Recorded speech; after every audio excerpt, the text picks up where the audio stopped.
Alright, back at Lombank West.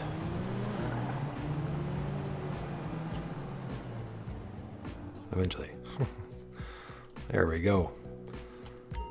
Alright, hello everybody, welcome back. I'm the Missing Sock, and welcome back for more Grand Theft Auto Online laid-back grinding. And this is our part 2. So you might want to catch part 1. If you're just starting at this video, you might want to go back and catch part 1 first. Yep, because I'll be referencing lots of things from part 1. And we'll continue on as if we never took a break. So let's head out here to the office.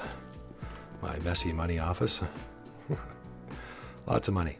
Sometimes I think it's still growing, but I think it's not. But I don't know. It's everywhere. It's hard to tell. All right, so we got MC stuff to do still. And I imagine Lester will call me soon too to log in on our own. Perfect. All right. So I did want to recap a couple things from part 1 there. So we sold the CEO car, and maybe we'll get time to get one more. But now that I've sold that 811, you know, that's part of our top range only method. So now that I've sold that 811, we should get another 811. I'm not going to do that right now, but that's how that works. Yeah. Now, I did also want to elaborate, too, because I know that some people were having difficulty getting the right car in their warehouse to get that going. And I was saying that you could keep the car, and then it won't give you the same duplicate. Well, I should have elaborated a little further and said that if you keep all the cars, eventually it forces the game to start giving you other cars. And then you would, later on, when you've got the other cars that you were missing, then you would go back and sell them so that you had no duplicates. So at the end, you have only one of each type of car, and all 32. And I would suggest having the collection ones, personally. And I find it easier to track. And once upon a time, when I tested it, and I think it's different now because it's been a long time, but once upon a time when I tested it, the regular method messed up every now and again, but whenever I kept the collection ones, it never messed up once. Even to this day, it's never messed up for me once. So if I hit the source button on here right now, it should give me a 811. Yeah, maybe we will do that and go put it in the warehouse. Yeah, but another way to tell if I've got it ready to go or not, if I've already got a car or not, say I went away for a week and I wasn't sure, I can look at the percentage right here. So if it says 78%, it means I'm short a car. And if it's anything above that, then I've got a car to sell. I can't remember what it is, 84% or something like that. But whenever I see 78, it means it's ready to go and it's missing a car. It needs me to go get it in an 811 and make more money. So there's the 61 million I mentioned that I did make out of it so far. And lots of people have made much more too. So, but yeah, I've been at it for a while, so it's a good amount of money. Yeah, I don't know if it's the best. You know, I was going to mention that too. I mentioned what's the best way, and I said buy everything. That's what Rockstar wants us to do, and kind of create a circle of money making, like we've said before. But I thought I should probably give you guys a better answer than that too. Let me just back up here. Now, for any of you newbies out there too, who are probably the number one players who are wondering about how to make the best money and what things to invest in, really. As we're going through these laid-back grindings, you want to remember that there's two different kinds of money. There is passive money and active money. So passive income and active income. Okay, these two businesses here, vehicle cargo and special cargo, these are both active incomes. So what I mean by active is that the special cargo, it won't do anything without me. I have to do everything. So we have to go get those crates like we did in part 1. We have to get every crate, and we have to sell them ourselves. It's all active. Nothing is done automatically. Okay. Now, as we're going to see later on in this episode, we're going to sell some of our MC stuff, some of our motorcycle club business stuff, and the bunker that we sold in the first mission, in the first episode too. Those are all passive incomes. So they generate all the income for you while you're doing other things. And then later on, you would do the sell mission. So I guess they're partly active, but generally speaking, people call them passive incomes because the bunker is making that money for you, and all you have to do is the sell mission. So, passive and active income. Now, I would recommend buying something that's both. Buy yourself an active income and buy yourself a passive income, at least at first. And that way you've got something always working while you're doing something else. So you'd have the bunker getting ready or an MC business getting ready, like the MC lockup cocaine is the best profit. And while that was getting ready, you'd be running special cargo missions and getting crates into your warehouse. So that's generally the best way. And then from there, you'd buy more items and more stuff until eventually you have nothing but big sell missions to do, nothing but big money to make. And you don't have to worry about little missions as much. Yeah. So maybe we should just continue from where we left off and we'll source a car. We're standing here right now anyway, right? Why not? I mean, you guys can see, and we'll see if the top range only method still works. So we should get an 811. If it's still working, it will give us an 811. Oh, that's the girl. Oh, disappeared. And there we go. Deliver the 811 to the warehouse. So there you guys go. So it still works. And I changed the car just a little while ago too, to a different car, and then changed it back now to the 811. So you guys know it's working. Checked a couple different ways. Still has not changed. How can I help you? The snack's full. Anything to Yep, keep you snack's full. productive, boss. Okay, so we're going As to get soon out as our you've decided, handy-dandy I'll get cargo the bob. Pegasus rep to prepare the vehicle. Thanks, Benny. Okay, I'll get it landed on the helipad. Up, up, and away. So like I said, you can use the cargo bob on the sourcing missions. Excuse the noise, they are loud helicopters. Okay, so SecuroServe couldn't get the car's present location, but they got a picture of its last sight. Okay. So she's going to send us a picture in a second. Ah, the pier. Nice. So it's nice and close. Maybe I should bring that up for you guys to see what I was looking at. So it says it's racing green. It's an 811. Tells us the license plate, and that it's over here at the pier. And you can see the roller coaster and everything on there. So yeah, once you do the picture missions for a while, you get used to them. So we're going to drop down our hook. There we go.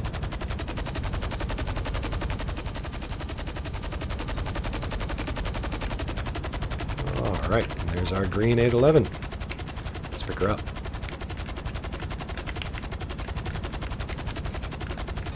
There we go. Up, up, and away. Usually these missions are nice and easy, and that's it done. Sometimes the police get called on you, and you just have to wait it out or call Lester to get rid of them. But that's it for sourcing. Like I said, you can use the cargo bob on a ton of sourcing. The cargo bob can even get rid of some of the bomb missions. There's car missions, CEO car missions, where they have a bomb on board.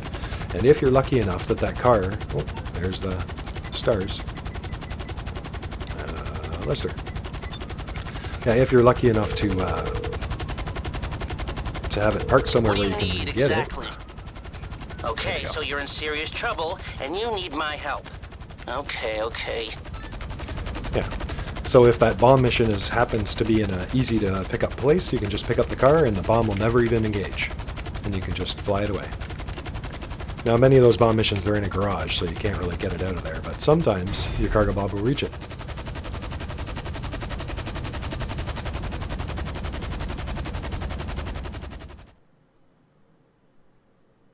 And there we go, an 811 delivered, and the top range only method still works. Alright. I usually land my cargo bob here like you've seen me before. And that car is securely warehoused. Thank you, Penny. And it's probably, I don't know, I think our cooldown timer is probably still going since the last time, so probably can't sell a car yet. But otherwise, like you guys seen in part 1, I'd go in, get it ready, and I usually grab the exact same cargo bob, and away I go, and go sell it. Now, if you do happen to have this car warehouse at the LSIA West, it has a weird spawn place. You can't really spawn things inside the airport, and for some reason, that weird no spawn zone kind of carries over to here, halfway. And I say halfway because sometimes it'll work, sometimes it doesn't. But I find over here, if you happen to have this one, over here near this pillar, and over here, you seem to get away with some stuff, like the CEO stuff. So I'll call in the CEO buzzard. And it pops in right over there. It's weird, if I had to stand in other places, it tends to spawn it way over on the street, and I have to run all the way over there. I still like this spot, though. It's kind of tucked away, and it's right across the street from our crate warehouse.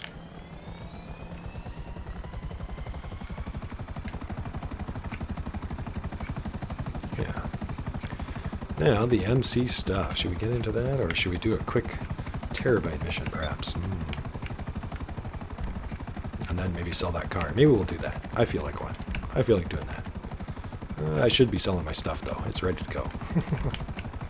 Request a Terrorbyte. So in the first episode, we did diamond hunting on the quick. And this time, I think we'll do the bank robbery. Now, I like diamond hunting better. Once you get really good at it and you know exactly where you're going, it's nice, quick, easy, fast. And diamond hunting, or bank robbery, is not as nice.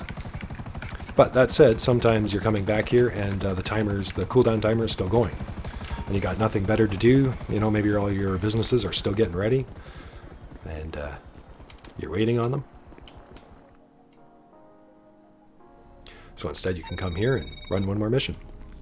How you doing? Great, Lester. Great. Making money. Now, I don't really have to worry about my my CEO stuff getting raided at the moment because we sold it in the first episode there earlier.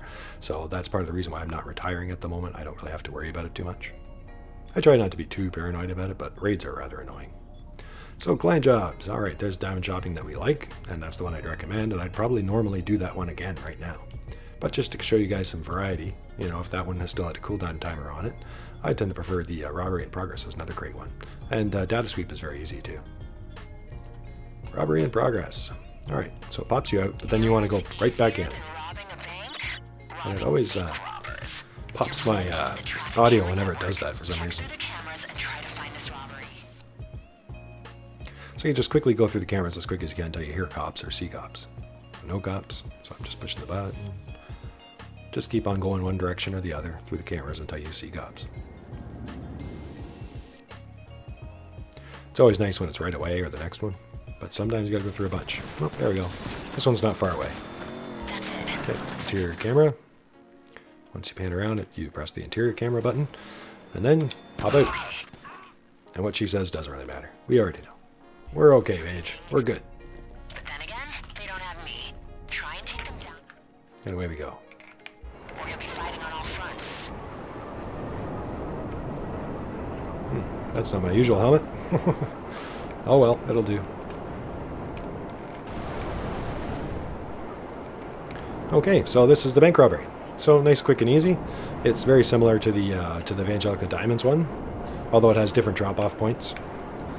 But you basically want to come along and kill the bad guys. Sometimes, usually, there's a guy with a minigun, like a Juggernaut type guy. But you can usually take him out if you're careful, or use a missile launcher like I am here. Okay, so that is a minigun. Take it out quick and try not to get shot into chunks. There we go. So it was targeting something inside the door. I think it was the minigun guy. But I fired a bunch extra just to be sure. This whole thing would go easier. Let's grab our handy-dandy AP pistol. Stay on the floor, man. There's the money. Okay, I've got That's what we want, the gold. off our hands. As long as the cops are out of the picture. Use them and drop it off. Usually I can get in and out of here before the cops even show up. Other crews can see where you are. But sometimes you can't. Sometimes they get there, and you gotta fight your way out a little bit. And from there, we can wait, or lose the cops, or call Lester. Hey there. What can I help you with? Alright, away we go. Oh, hey. You're in trouble. Okay. I'll deal with it. Yeah, so like I said, there's sometimes different drop-offs, so it's hard to get going there automatically. Unlike the other one. The other one, diamond shopping, the same bank every time, the same diamond shop, I should say, every time. And it's the same drop-off at the winery every time. This one has a little bit of variety to it. Not much, though. I don't know, I think it's mainly here, but there's another spot over in the docks area, the canals, that you can drop it off with, too. There's usually a guy by a van, by one of the DLC vans. I forget what they're called. Is it a Rumpo Custom, something like that? Yeah, that one right there. Oh. Mission passed. Alright, now we got our vehicle out, the Oppressor Mark II. And I was talking earlier in the part 1 about how you can use the request personal vehicle. So now that we've got this out, now that we've reloaded, it's ready to go. And anytime we call it again, it'll be this vehicle that shows up. Your payment should be in your account now. Alright, now from here we can do other missions, but instead we're going to go do the MC stuff. So what do we sell first? Probably go for the money. Probably sell cocaine first, I guess, right? Yeah, why not? So we recap the CEO cars there. And the crates, I think, are a great way to make money in between things, too. I like the headhunter missions and all those things, but crates really ultimately are the best way of making money in between things. It doesn't feel like it because it takes so long to build it up. And it's a lot of risk. And you got to watch out for the raids. But in the end, you do profit more for that time that you spent.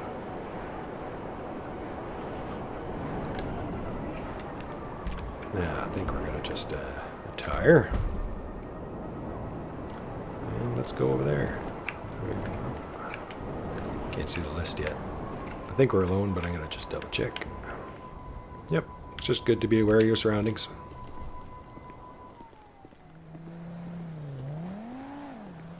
Okay, well, into the MC business we go. So the MC businesses are another great way to make money. But in many ways, they're very expensive. Now, I'm not complaining, they've paid for themselves, but at the same time, they're a pain. Each business can be rated, so that's like raids times 4. There's 5 MC businesses, but the 5th one is not recommended, except for sourcing to your nightclub. And that's the documents and forgery, the cheapest MC business. Not recommended, except for your nightclub. And like I said, just buy the cheapest location, no upgrades, and then your nightclub can source from it. Now, for the other ones, if you're running them, it's up to you guys. I don't know. People ask me, do I recommend the MCs? And to me, it depends. Is it worth the money? Yes, it is definitely worth the money.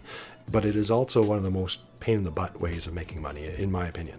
I prefer the bunker, the CEO cars, even the crate warehouse sometimes feels nicer. You know, at first, I didn't think the CEO crate warehouse was better, but when you think about it, these businesses are 4 businesses. So there's 4 different cell missions we have to run, and I have to drop by and do supplies. You know, it only takes a moment to buy supplies, but still, that takes time to drop by these places at least twice. So that's like 8 drops, 4 sales, so it takes time. And on top of that, all those missions and all that risk. So, and all that raid risk. So these businesses can be raided once they're over half full. And there's no penalty or bonus to selling them full. I just sell mine full because it's just easier and it's hard to keep track of them to make sure they don't get over past half full. Plus, if I sold them when they were smaller, I would have to double the sell missions. And that would mean it would take me longer to get around to all my other businesses. So keep that in mind, guys, when you're watching me, that I've got all those things out there. You guys might too. I don't know. But for someone like me who has all those businesses, time starts becoming worth the money. Like a lot of times it's just easier just to buy supplies and skip the time and go make more money and stay doing that than it is to worry about the little savings here and there as you get going with more businesses to run. All right, so still alone, we are ready. So this is the most profitable MC business, the Cocaine Lockup. And it says the value down there of $280,000, but we usually sell it for $420,000, as you guys are going to see. Now, back to what we were saying with the CEO stuff, because I'm entering into the motorcycle club stuff, these MC businesses can be rated, and they're all backed up, and I've let them sit here. This is not really what you guys should do. Really, you guys should be selling something while something else is getting ready, and the whole time stuff's happening, right? Like, you know, things are getting ready while you're selling others. You really shouldn't have it all backed up like I do for the laid-back grinding. It increases the odds that we're going to get rated. So hopefully we don't today. But like I said, you can literally be rated back to back. It's quite annoying. So I'm going to try to avoid that by getting in and out of the MC as we can. So we're going to get in and sell the cocaine, hopefully. And hopefully not the post-op truck. Hopefully not that. Sell stock. 420,000. Oh, I really shouldn't be taking my time. But I want to see that number again. Yeah, so almost 50 million out of the cocaine lockup. I'm not sure if that includes costs or not. I haven't really been able to find a good, clear answer on that. Sell stock, 420,000. Away we go. It's sale day. Okay, we're throwing this stuff out with the trash. Pick up the product and get it to the drops. All right, away we go. Trash trucks. Trash trucks, I should say. Just my microphone here. There we go. Away we go. Okay. So now we're in the MC business, and we talked earlier about bikes and spawning in your vehicles and the Mark II Oppressor. And now that you're in the MC, it's even easier for those that don't already know this. A lot of you guys, I'm sure this is, day one stuff, but there's lots of newbies out there still too. So once you're in the MC, the Motorcycle Club President stuff shows up at the top of your list. Look out. And you can call in your bike right there. Request motorcycle. Oppressor Mark II. So, Motorcycle Club President and Oppressor Mark II. Or any MC role you are, just click into it, and you'll see you get your bike from there. Yeah, and it's an instant too as well. There's no cooldown timer on the MC vehicles, the MC bikes, so it happens right away, and you can do it over and over and over with no cooldown timer. So it's one of the advantages of an MC. And as far as griefers go, it's one of the reasons why people groan about the Oppressor Mark IIs being used as a griefer tool against people in the MCs, or with people in the MCs, I should say. Because when they're in the MC, they can just spawn it over and over. You blow it up, and they just quickly call Moors, and they call their MC, and they spawn it over and over without any cooldown timer. So it's very hard to fight against that with anything else but an Oppressor Mark II. Unfortunately, for now.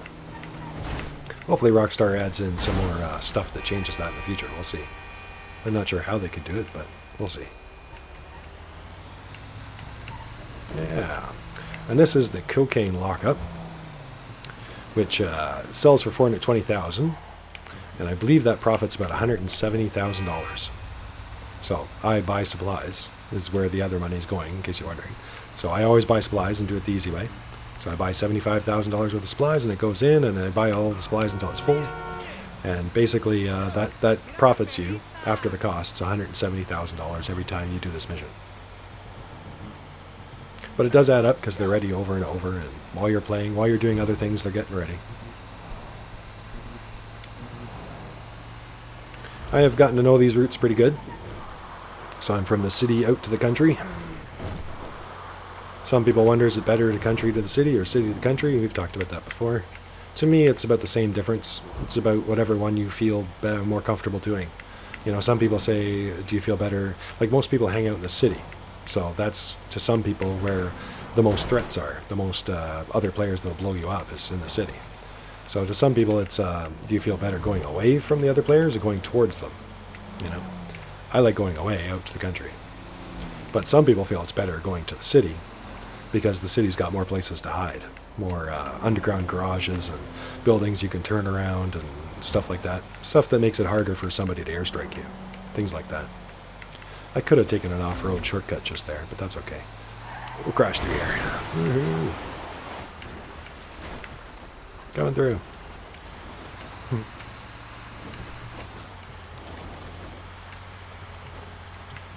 Turn up the hill there. Roughly. Back on the road right here.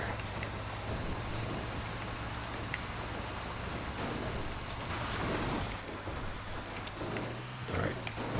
It's always a little rough down here. Thankfully I don't own these trucks. They're just garbage trucks.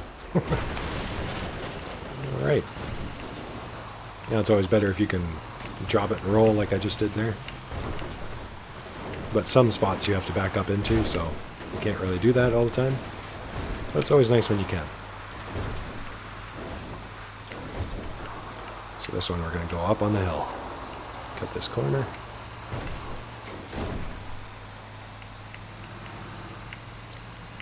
Let's see if we can go right up here. Bounce our way. Crawl over the top.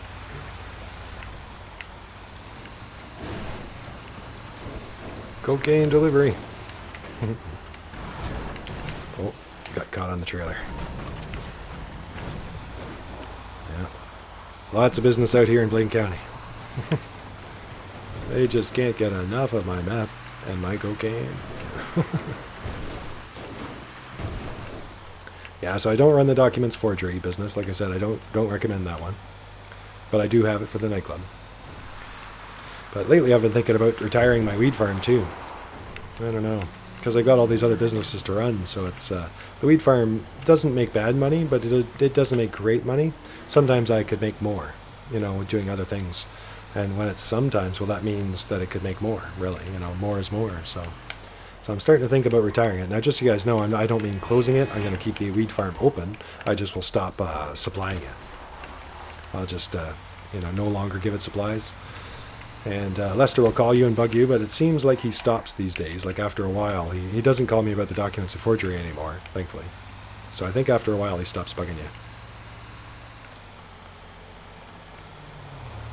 We're almost in.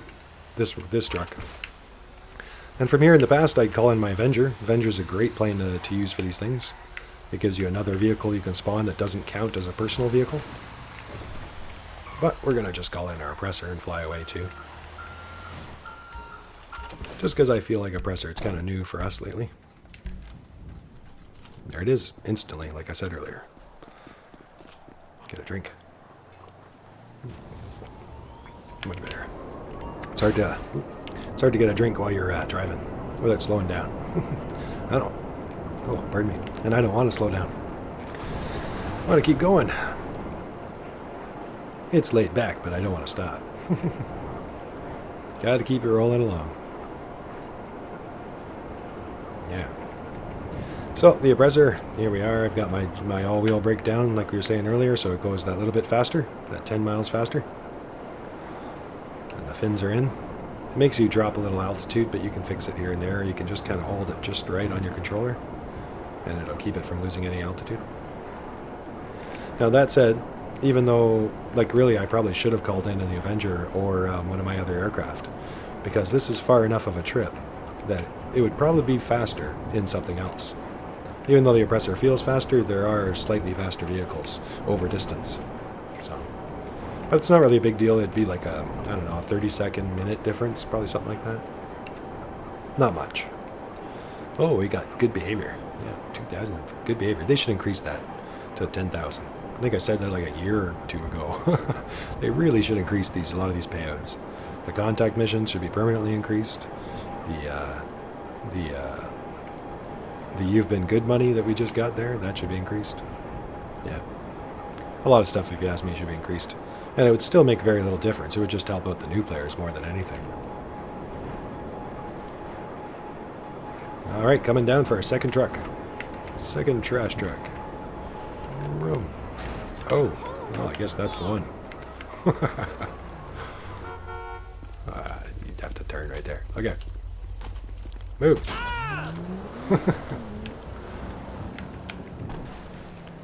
Yeah, don't honk at bikers. Never a good idea. He didn't know we were bikers, but that's not our problem. That's his. So away we go for another 5 drops in the trash trucks. As you guys can tell, I've fairly well. We've got them. I'm saying that funny. I've got them fairly well memorized. Yes, that's what I meant to say. And if you guys keep running them, you will too. You'll get used to the drops and start getting used to where they are and which patterns you like to take. Away we go. So, on our channel, you guys can see all the MC cells. It doesn't matter what business it is you're watching get sold. You know, if it's cocaine or weed or anything like that.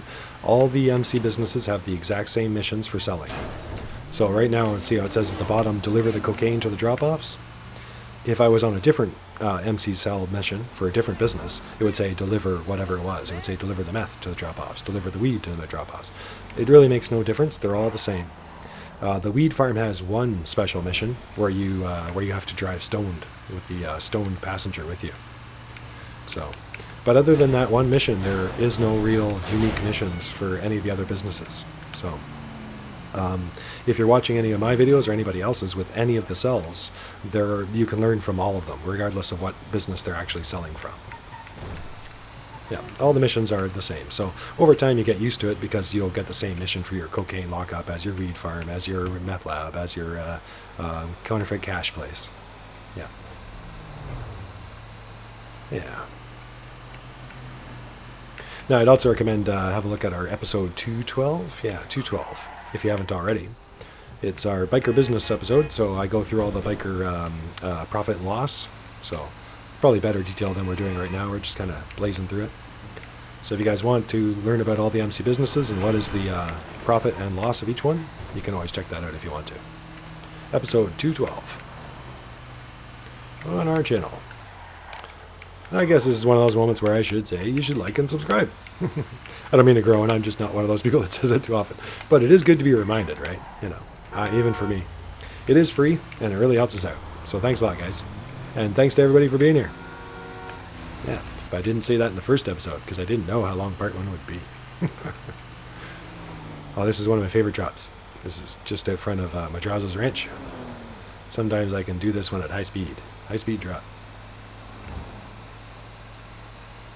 Here we go. As long as I click the button on the controller at just the right second. Ta-da! Done.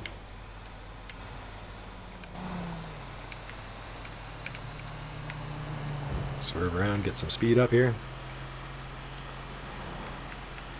So, like I said, on our channel we've got all the MC cell missions for doing solo and alone, or solo alone. You know what I mean. Solo alone, and you can do them all by yourself. For those that don't know, except for one mission, and that's the post-op trucks. unless it's just one vehicle anyway. If you're selling with 3 of them, it's the hardest mission. So all these missions, if you learn how to do them, can be done all by yourself, even for 3 vehicles, except for the post-op trucks, the mail delivery trucks. That one mission is not a hard mission, but it's very slow, and the trucks are so incredibly slow that as one player, you can't get it finished in time. Even with 2 players, you really can't get it finished in time, in the half-hour timer. So I recommend if you see the post-op trucks, and we might even see it today, and I might have to reload. But as soon as you see the post-op trucks, just quit and reload.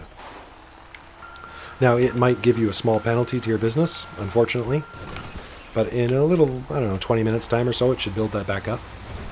It's unfortunate, but it is the best way of doing it, because if you finish that mission, you probably won't be able to finish the last truck, the last mail delivery truck, the last post-op truck, and you'll lose a third of your product or more, which is way more than a small penalty for quitting.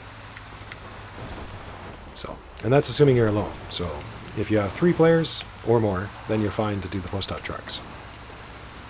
Anything less than 3 players, you don't want to do that mission, and I recommend quitting it. And I really think Rockstar ought to disable that mission for solo players. I don't know why they don't. I think it's kind of cruel that they don't, really. I've pointed out to people in the past that there is other missions that detect that you're 2 players and gives you the backpacks. And so there's missions that detect if you're 1 player or 2 player. So I don't know why it gives you that mission as a single player, because it can't be done in time, no matter how fast you are. So it's kind of unfair. But it warns you of that when you start it, right? It tells you you need more bikers, but I still think that mission should be disabled like the other ones. Personally. Like we've said before. But yeah, back to the point. All the MC missions can be done by yourself if you learn how, and you get the right equipment. Have a helicopter to get back and forth, or some kind of fast vehicle. Maybe an Oppressor Mark II. But it depends how new you are and how much money you got and what tools you have already, what toys and vehicles you have already.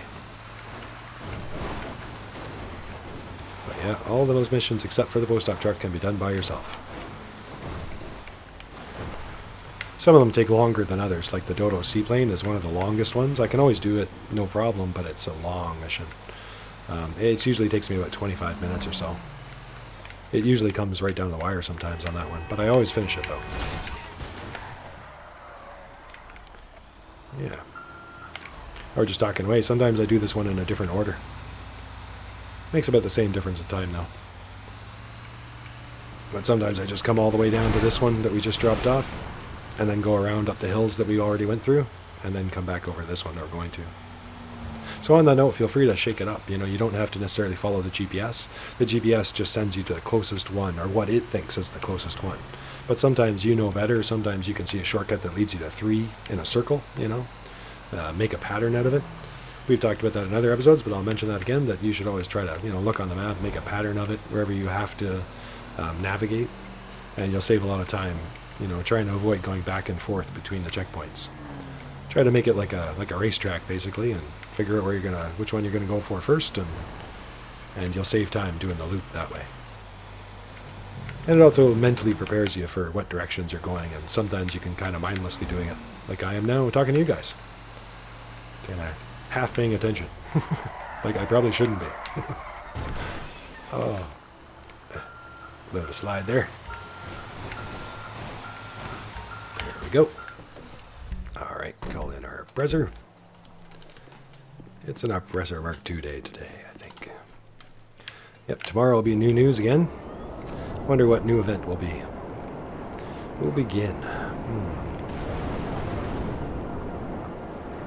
Yeah, it wasn't too much double money. Well, there's double money events every week, but people always like the main businesses like bunkers and CEO cars and MC businesses and stuff. And there hasn't been any of that in the last couple of weeks. We'll see what happens. Yeah. People are starting to think there'll be DLC for the summer. It's hard to say, guys. It really is. I think so, though. I don't think they're done. I think it's funny. Everybody keeps saying the last DLC is the last DLC, and it never is. And it doesn't surprise me that it isn't, because why would it be? If they're still making billions, and that's billions with a B, you can bet that they're going to keep on doing that. What I really wonder the most is is what they'll do with GTA 6 and GTA 6 Online. I personally am hoping and thinking they're going to somehow roll it in. You know, like, well, we'll get into that. Let me jump in the next truck here.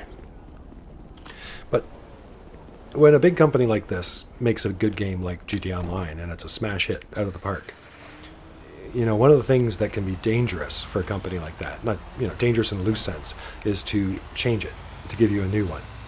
Not everybody likes when there's a new one, you know, when there's a part 2 or the sequel or things like that. Not everybody likes part 2s of the games. You can look at World of Warcraft is still struggling and still has not had a World of Warcraft 2 come out. And some people think it's because, well, they've rumor has it they've dabbled in it, but like I said, it's a dangerous thing to mess with your fan base, because if they don't take to it, they might just drop the whole thing, and they won't want to go back to the old because it's old, and they don't like your new. There's a lot of reasons why, but when you're a big company like that and you get something really successful that's an online game like GTA Online, you know, at that point it becomes gambling when you change it up, like a new game like GTA 6 Online. Now, of course, they want to do that. They want to keep your money. They want to keep fresh and new and get more money and keep us interested and all those kinds of things. But at the same time, when you're already making billions, like I said, they don't want to take chances with that either. So it's a hard thing to say what they're going to do. Now, I think either way, GTA Online will continue. You know, there's no way that's going to stop it. You can still play GTA 4 online, right? Although it's not the same thing, but you guys know what I mean. They're not going to stop it for a long time. But will it roll into GTA 6 in any way? That's a really good question. Now, I personally think that there is going to be, like many rumors have said, there is going to be more than one city. Many leaks seem to indicate that Rockstar had nicknamed it Project Americas. And some people thought that Project Americas indicated South America, you know, maybe cartels and all those kinds of things. And I'd still say that's a maybe. That's a definite maybe. But I personally think it's called Project Americas because it's going to be across America. It's going to be expandable. I don't even think that Rockstar would know how far they'll expand it. I think it'll depend on how successful it is. But lots of rumors and leaks, plus fans have wanted this, and we haven't seen it with GTA 5, which is strange, if you ask me, to a certain point. You know, so I think that they've been planning it. I think to a certain extent they couldn't do it because of various limitations with GTA 5, and so I think they've been looking at it for GTA 6 ever since, personally. So I personally would think that we're going to see maybe, well, the recent rumors are Vice City, Los Santos, like we're in right now. So Los Santos, Vice City in Miami, and Liberty City in New York, basically. Now, I think that's a good likelihood because it would make it easy for them to roll GTA 5 online into GTA 6 online if it already had Los Santos in both. I don't know. Now, I can't imagine, I don't know if they'd really want you to carry over your money. You know, they'd want you to spend more. But they'd also have to give you something for your time to move over with. Maybe an award or maybe some kind of achievement or some kind of shirt that says, hey, I was here in GTA 5. I don't know. It's a good question. But I really wondered that for a while now, what they're going to do with GTA 6 Online, you know. Because, yeah, GTA 5 Online is a huge cash cow. And they'd be taking chances with just forcing people over to the new one. You know, it's a big moneymaker for them to risk things like that. So I hope that Rockstar goes big. To end that conversation, I really hope that they go big. Don't let us down. Oh, maybe I'll go the other way. Yeah, sometimes I can go cross-country here. Excuse me. Trash day. But I kind of prefer going this way sometimes when I've got the frame of mind. Like I said, sometimes when I'm talking away to you guys, I'm on topic. I'm focused on what I'm saying, but not focused on what I'm selling. But yeah, if I was focused on what I'm selling, I usually kind of like going this way when I'm going to the country. Because I could just go down this hill and around the corner, and it's kind of a pattern. You'll see. Right around here. Come on, Trash Master. Over the hill. Oh, I was there for a second. A lot of times I can hit it without stopping, but not today.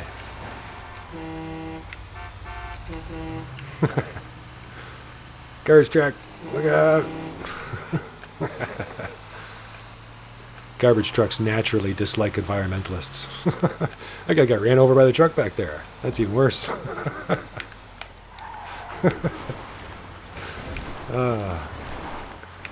Well, that was not that bicyclist day. Nope, not a good day for bicycling in San Andreas. So I drop that off, and then I just go right over across this hill.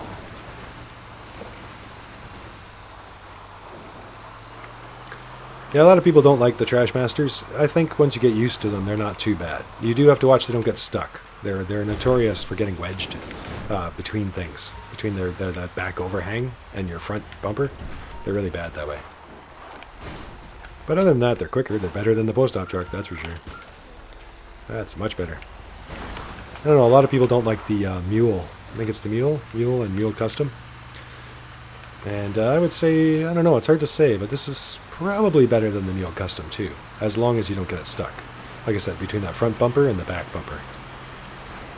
Like in a valley or something like that, a little dip or a little ditch like that down there, you know, you can get stuck pretty easily, so watch out for that. Now that said, guys, that brings up another point, the atomizer. So the atomizer is a laser beam, like a laser, I don't know what you'd call it, a shockwave gun, shockwave laser gun that you can buy in the store these days. Just came out a little while ago. You definitely want to buy the atomizer. The atomizer is probably one of the most useful new tools to come along in a while.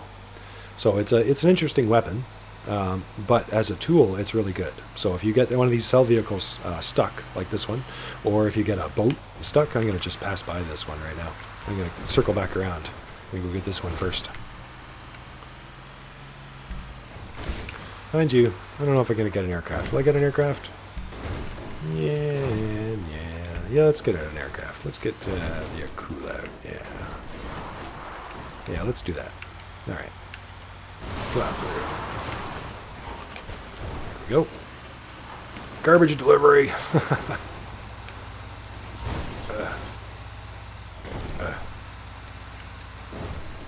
So we're going to get over here back to the airport where our Akula helicopter is and where the last drop-off is for this truck.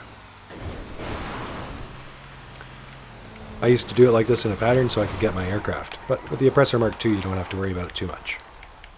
So now I can just back right up. And if you got really good, you can just slide right into the spot. And then I finish right here at the airport, and then you can pick up whatever air vehicle you want. A Pyro or whatever. But like I said, now that I've got the Oppressor Mark II, it's not as important. Oh. Good. And you.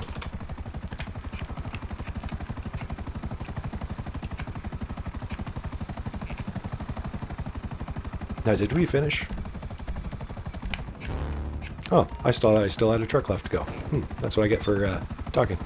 Oh, it's good timing for somebody to come in.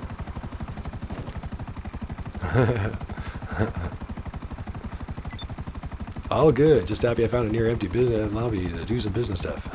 Yeah, know what you mean. One of the advantages of a computer, you can just bring this up easier.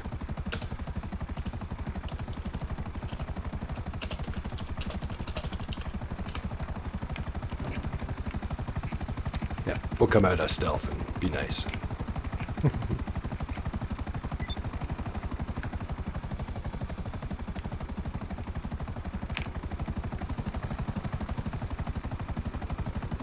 So, let's see, Alexa's house. Alright, Alexa's house? Yeah, Alexa's house.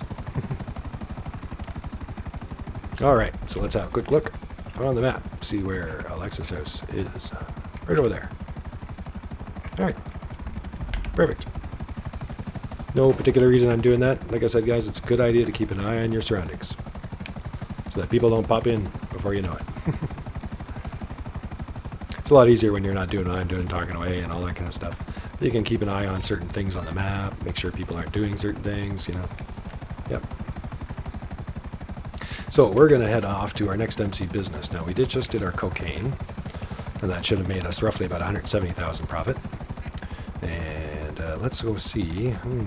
Should we go do meth? Meth is second best. Counterfeit cash is right over here. Yeah, let's do that. I do like the counterfeit cash. I don't know why. I don't know, it feels like it's often ready. It feels like it's not as long as the others, and just feels often to be ready quickly. Yep.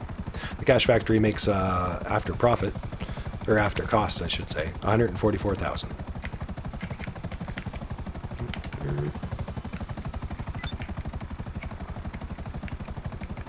Oh, I didn't want the social club. I'm going to put my terabyte away for now. Okay, let's see. Watch out for the walls. Just fits right down in there. Okay, so for those of you who know how to drop in your own solo session, we could do that right now if we wanted to. You know, usually you just let your internet time out. There's various ways of doing that for about 7 real-life seconds. I count fast, so it's 14 for me. But 7 real-life seconds, and then you reconnect, and then that way the game doesn't quite disconnect you, but it lags for a moment, and because it lags, it puts you into your own brand new session. So that's how you start a new session. It's one of the few tricks that I kind of support, because I find it annoying that Rockstar doesn't let you just join a full session, a half full session, an empty session whenever you want to. And I just got paid at the nightclub, so that's in our safe, that 1900 that you guys just seen show up in the bottom left corner there a moment ago. Yeah. Now, because it said 1900, because it said not 10,000, it didn't say 20,000 even, it means my popularity is dropping over there. Which is not a big deal. We could go fix that. I'm not worried about it. But anyway, guys, I was talking to you guys in episode 1 about the nightclub and the popularity bar, and an easy way of, usually I just have that as my spawn point, and every time I log in I change DJs. And another way to keep an eye on it is when it pops up like it just did, like I was just describing for you. Whenever you see it less than 10,000, you can gauge how much your popularity bar has gone down. And if you think it's going down too far, drop by your nightclub, change DJs again, and it'll bring it back up again. And like I said, it does pay for itself, with profit. Alright, but I feel like getting this done. So, we'll keep an eye on things, maybe we'll drop in our own, but he's selling some crates. We're going to sell some MC stuff. Could drop in, but we'll make a go of it. So I've done 71 sales out here, 22 million, almost 23. Doesn't need any resupplies. Let's sell it. Let's hope. No post-up trucks. Get a drink. You doing this? Yay, huh? we are. Products in the back of the truck and ready to move. Oh, thank Get it you, to the Lester. fire, and you're done. Not too often I say that. Thank you very much, Lester. All right, this is the fabled single truck vehicle sell mission. Yay. All right. It is awesome. So, I should get my gun out because we're going to be attacked. It's easier attackers, though. There's just guys on motorbikes, and there's waves of them. I think there's about 4 waves of 2 bikers. Now, there's 2 bikers on each bike, though, so 2 guys on each bike. But we ain't stopping for nothing. So we just keep on plowing through. Now, a lot of these missions, you can somewhat ignore them. Be careful if you get stopped, though. They could come up on you and shoot you through the windshield.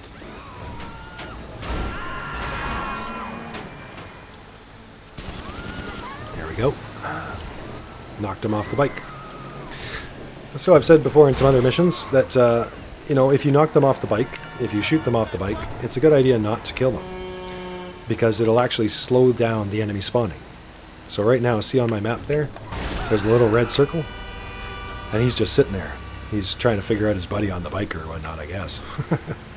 But either way, because he's still on the map, the game does not spawn in more enemies to come get me.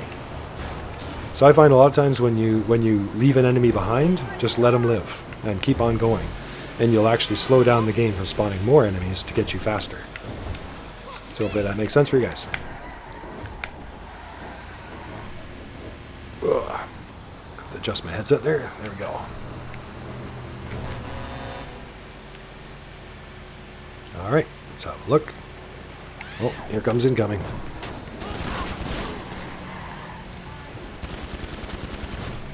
There we go.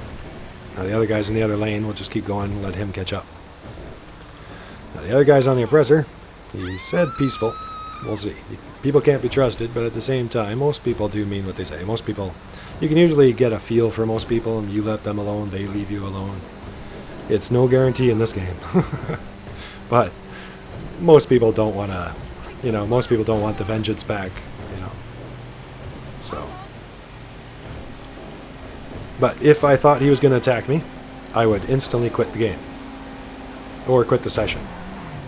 And then I would suffer a minor penalty from the cash counterfeit business, but hopefully all my product would be intact. So, You guys want to remember that? Quit as soon as possible. And there's my off-ramp. Well, see, I've been driving all this time and no more waves have shown up because that one guy's still back there. He's been catching up all that time.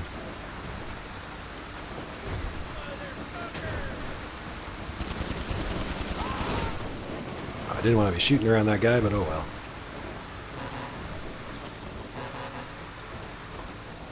Away he goes. Now, I didn't think that the guy would shoot at us or anything like that, the other player. But some people do get spooked, you know, very easily. That's why it's a good idea. Well, it depends if you want to be aggressive or defensive. But it's a good idea to turn off your homing missiles if you're not being aggressive, because some people will react to it. You know, I personally have gotten used to the game enough that I almost ignore when people lock onto me. It's when it changes tone and I know somebody's fired a missile. That's what I pay attention to. But there are other players out there that as soon as they hear the lock on, they immediately assume you're coming to get them, even though you could just accidentally get locked on as you're passing by. Here we go. $296,000. Thank you very much. I don't die easy. You hear me? What were you saying? Oh my gosh. That was so bad. Geez, dude, you didn't have to literally show how ironic that was. That was terrible. And disbanding. Before I've got a chance to get raided. Well. And now we'll leave him the money. He needs it more than we do. Jeez, man. You need to go to the gym or something, man. Especially if you're going to say things like that to people. That's funny. I thought he was going to get back up, but he did not. He thought about it, and he decided it was best to stay down. Oh, and off he goes. Have fun. People come and go.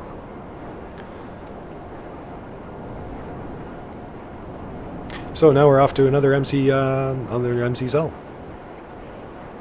Now we've done the counterfeit cash, we've done cocaine. So again, to recap, the cocaine was $170,000 profit. That's after your costs from buying supplies like I do. And the counterfeit cash that we just did was $144,000, and that's after the costs, which is $294,000. Yeah, no, total of $294 is what you sell for. Yeah. And the meth lab, we'll do the meth lab. Yeah, meth lab's next. Why not? To be next. Meth lab is sells for $357,000. And that works out to $169,500. Weird. And $500. But yeah. $169,000 profit from what we're just about to do, assuming that we get through successfully, hopefully. Should be over here. Yeah, so the MC businesses are worth it, but they are a pain, like I was saying before. And they are expensive. If you're running them all, because that's 4 businesses, 4 locations, 4 upgrades for all of them. So it sets you back quite a bit. Plus the tools that you probably want to have on hand, like, I don't know, like an Oppressor Mark II or some kind of aircraft. So it's a bit of an investment. But in the end, they definitely pay for themselves. But I'd say if you're not ready for the raids and things like that, I'd say things like the CEO car warehouse are much easier to manage. Even the bunker sales, I know the bunker can be rated too, unfortunately, but the bunker only gets rated when it's full, generally speaking. So any of the small solo sales like we've been doing, there's no risk of raids whatsoever in the bunker. Yeah, so I might recommend those over the MC businesses if you didn't want that hassle. All right, well, coast is clear. We're looking good. Let's log in and sell some meth. Something tells me Blaine County needs even more.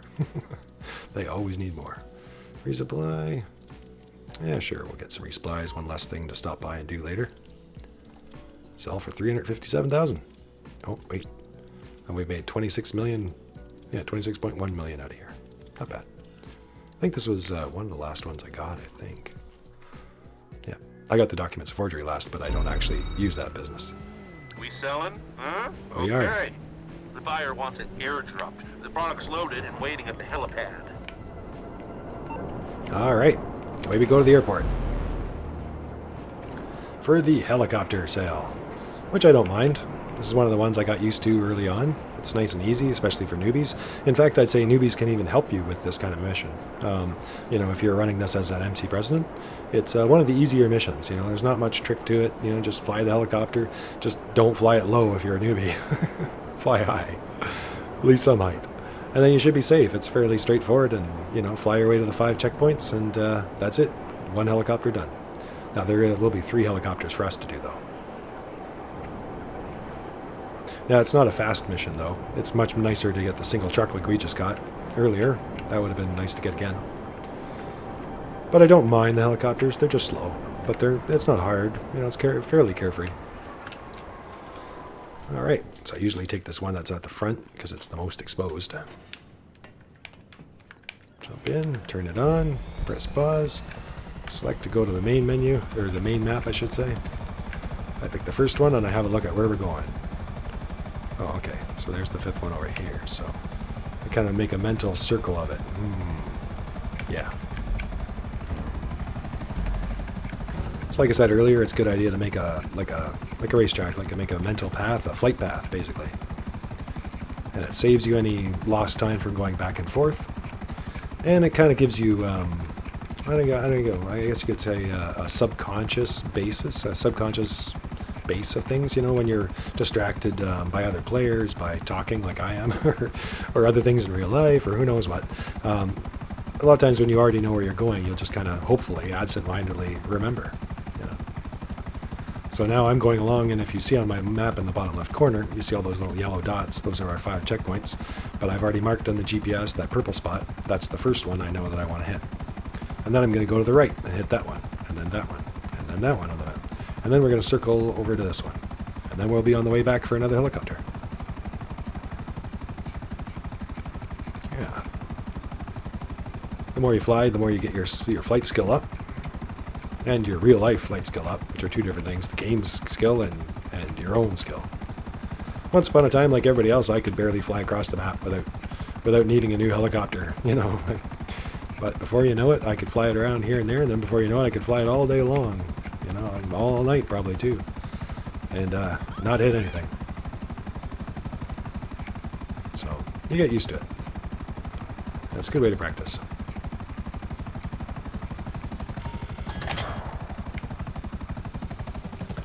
And then there's less turbulence when your flight skill's maxed out. So there's my skills there right now. Yeah, currently.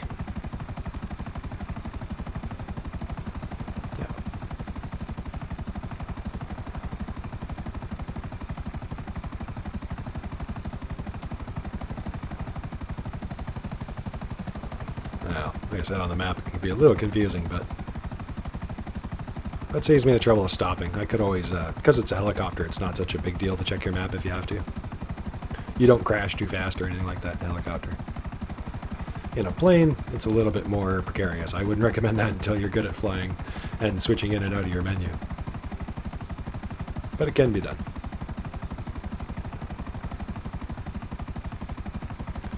We'll be hitting that one next time. Should be still fine.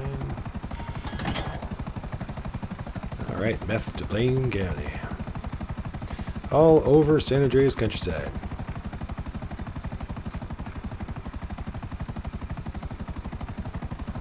Yeah, I could have done this circle too in a bunch of different patterns. I could have gone left or right.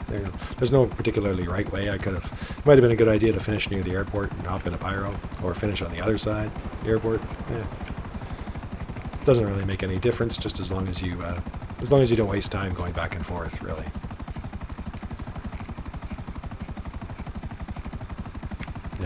All my time is spent going to the next one and to the next one and the next one.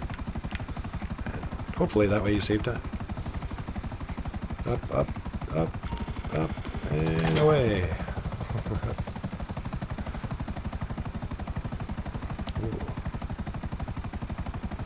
Nice sun. Yep, sunset. Pinks and purples, yellows. I still like all the sunset sun effects. Yeah, pretty cool. Probably going to need to lose a little altitude here. Drop down a little bit. That should be okay. Now, some people in some of my episodes say I fly the buzzard fast. I've had some friends mention that too. I find, it's not just the buzzard, but there's certain vehicles like it. I think as you practice, you get good at throwing it forward and letting it fall. It's kind of hard to explain, but here and there you try to treat it like a rock, and then you catch it and fly away, and then you fly, you kind of use that gravity to your advantage wherever possible, and use the inertia of the helicopter wherever possible. And a lot of times I'm using a combination of that, plus a bunch of hours flying, I guess. And that's how I don't know, somehow make my buzzard faster, I suppose. I don't know. But that's about it. But yeah, the inertia is really a big thing. Try to avoid changing directions like that wherever possible. Like straight directions, try to keep moving along like a helicopter does in patterns, circular patterns. And I don't know, maybe it doesn't make sense what I'm saying, but when you're flying, it does make sense. Use that inertia and you keep rolling along and you avoid stopping, and your buzzard appears to be faster than your friend who's flying along with you. We're done. I should have already called in a vehicle, and I did not. That's okay. It'll still show up. But to save seconds, I should have, if I had remembered, had the frame of mind, I would have already had that calling in. There we go. As you guys can see, didn't really take long anyway. That's why I like having a hangar and personal aircraft. Yeah, very cool. So we could always hop in our Oppressor Mark II again, but we're flying all the way to the airport, so the pyro's going to help out. Look out. I was hoping a Dodger, but we didn't get in the air as fast as I thought we would.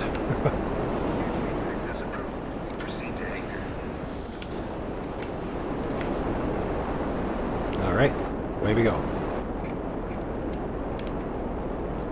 Just course to the helicopters at the airfield.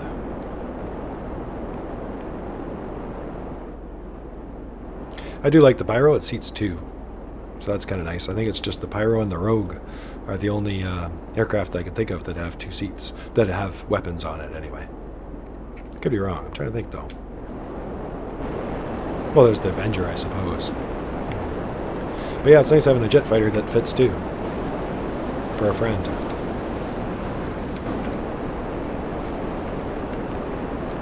So let's head over to that airport. Now remember when you're flying that you go faster when you're above 8,000 feet. So on that little dial, the altimeter, the ALT dial there, you want to be above 8,000 feet, the little 8 there. And it goes all the way up to, 8,000 feet, I should say 800 feet. Yeah, way down lower. Which is about the same height as the Vinewood sign. It's way back there somewhere. So when you're higher than 800 feet, the aircraft generally go about 10% faster. I guess in the game that's in there to give the illusion of high flying being faster. In real life, the higher you go, the faster you're flying, because it covers more ground faster. But in the game world, it's not real life, so it doesn't quite work like that. But to adjust for that, the game makers, Rockstar, has made it so that anytime you're over 800 feet, you'll go 10% faster on average. There's some aircraft like the B-11 Strike Force that we got recently that are a little different. Whenever you're low, it goes extra slow. And whenever you go above the 800 feet, it goes extra fast. So some people actually mistakenly talk about the speeds of the aircraft, but it's actually got different speeds at low speed and different speed at high I should say, different speed at low altitude and different speed at high altitude. Yeah, that's what I meant to say. You can actually see the B-21 or the B-11 zooming in and out as you go faster. As you're going up and down in altitude, you'll see it coming closer to you as you hit those different speeds. So it's a visual way of seeing it. So yeah, so just some flying advice. Altitude is good for speed. And we are flying away already. That's because I know the general direction. Yep. This one we're going to end at the mountain, I think.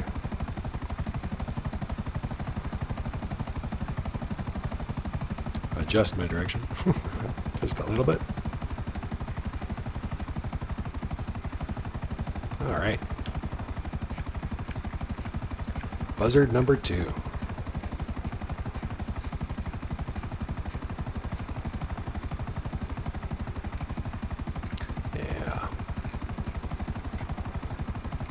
I wonder if we'll get any summer DLC or not. I still think we're going to see mansions one day, rich guy mansions. There's been so many rumors about that for so long, and it's also an obviously missing thing to me and to a lot of other people. Like, you've got all these things, you've got even penthouse apartments and all kinds of stuff. It's kind of odd you don't have a mansion. You know, your Devin Weston mansion. Speaking of which, Devin Weston's mansion right here. There's nothing like that on the map for us. So, I got a feeling Rockstar's going to eventually fix that.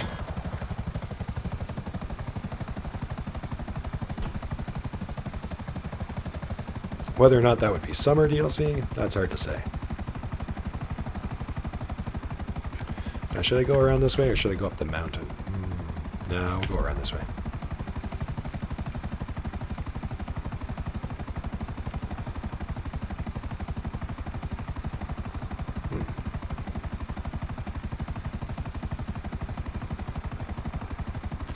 Doing some one-handed flying at the moment. Let's see if I can have a drink. Oh, it helps the speech. Sometimes you get dehydrated when you're on these long cell missions. And you don't want to stop for a drink. Must make the meth money. The meth money possible, or most money possible. Oh, that's not our spot. See, when you go close to them, it sets it off. That's actually for the next helicopter. Strange how it confuses you. See, there it is down there. The flare. That's not for us. That's not our drop. Weird as that is, that's for the next helicopter. Find sometimes when you're in the other cell vehicles, whenever you go close by to other drops, sometimes the flares will go off, even though it's not for you.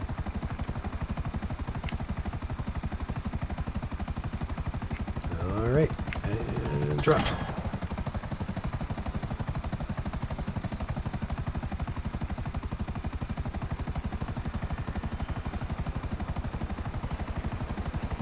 Two more drops left. This one, and then the mountaintop.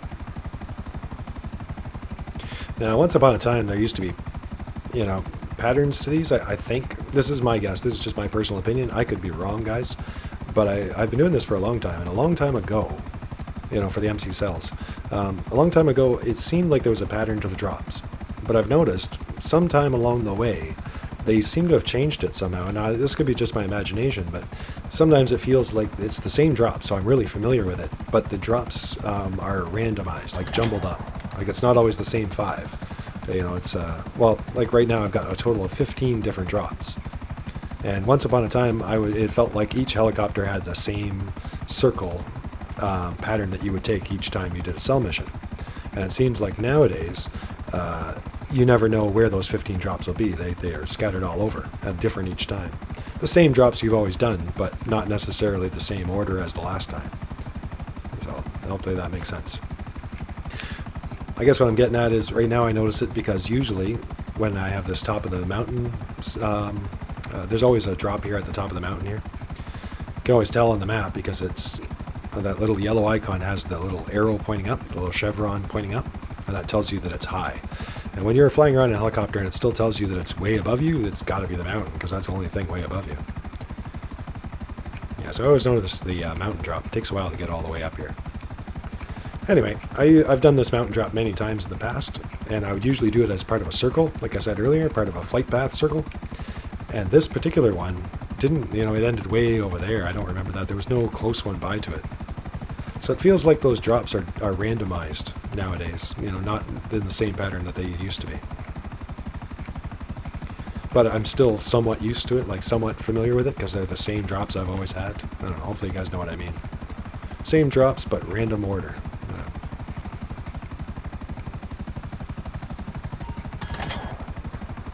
Alright, done.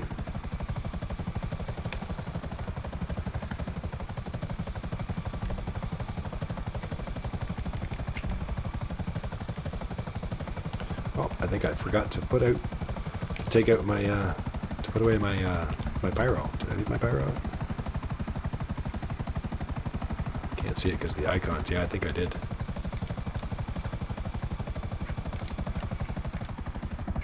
Oh well, that's okay. We'll just call in our Oppressor Mark II.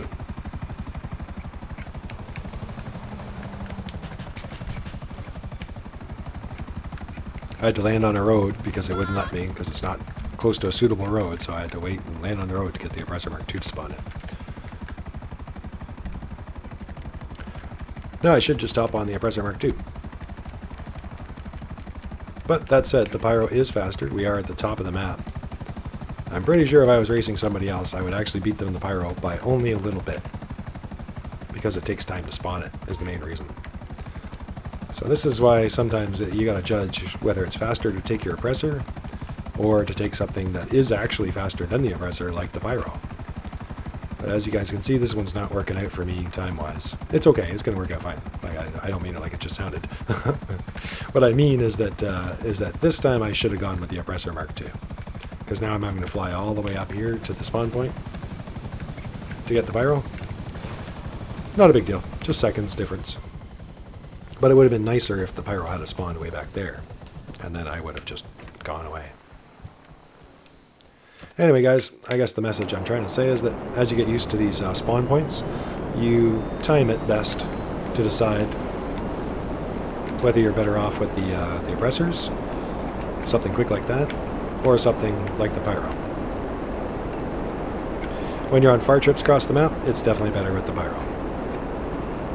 But if you take too long to get into the Pyro, like I just did, all that time I could have been flying with the Oppressor, it becomes questionable. Although as you guys can see, I'm definitely making good time, and I would have been catching up on an Oppressor pretty quickly.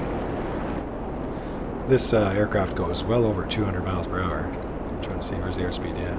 It goes all the way around before it stops, so I'm pretty sure we're at like 220 right there. And if you remember, the Oppressor goes about 130.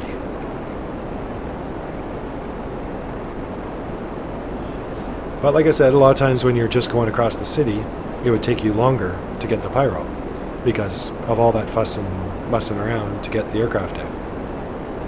Whereas the Oppressor, you just jump on it and go. But if it's a longer trip, like that one, sometimes the Pyro or something like it is better.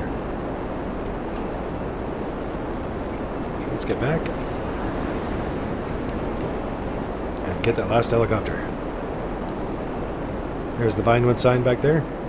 Oh. Vinewood sign. So like I was saying, that's generally the altitude of about 800 feet. If you're flying above that, your aircraft goes a little bit faster.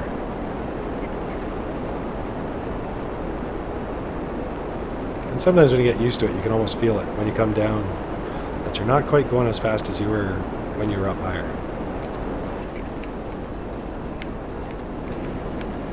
I kill my engine like a crazy person, and then I just go right in like this. Oh. Not quite that crazy though, normally. But I find a lot of times on the Pyro you can just drop your engine and you'll kind of flop like a rock, and then you kick the engine in so that you can brake as soon as you hit the ground, and away you go. And then I try to remember to put away my vehicle, like this time, so that I don't have to do what you guys seen me do earlier. Like I had to land on the road to call in my Oppressor to switch back to a plane. That whole switching back and forth thing. Again, that's another thing I wish Rockstar would change, is the switching back and forth from your personal driving vehicles to your personal aircraft.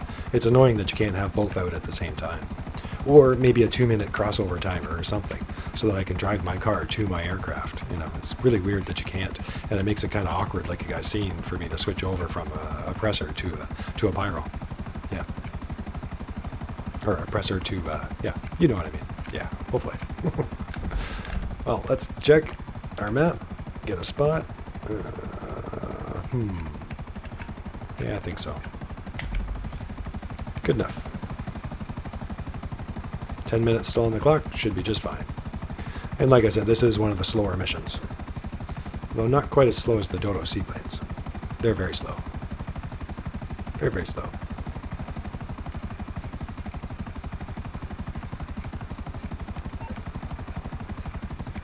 In the night on a Saturday. Have a drink here. Oh, 1 second, guys.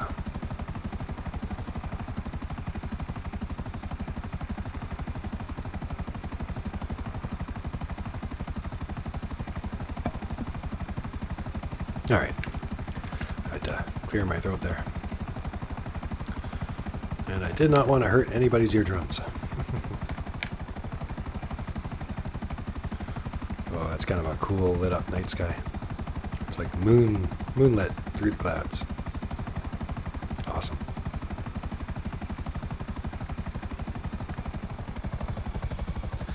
So here's the first drop for the last helicopter. You can get it in cinematic mode? I think so. Oh, there we go.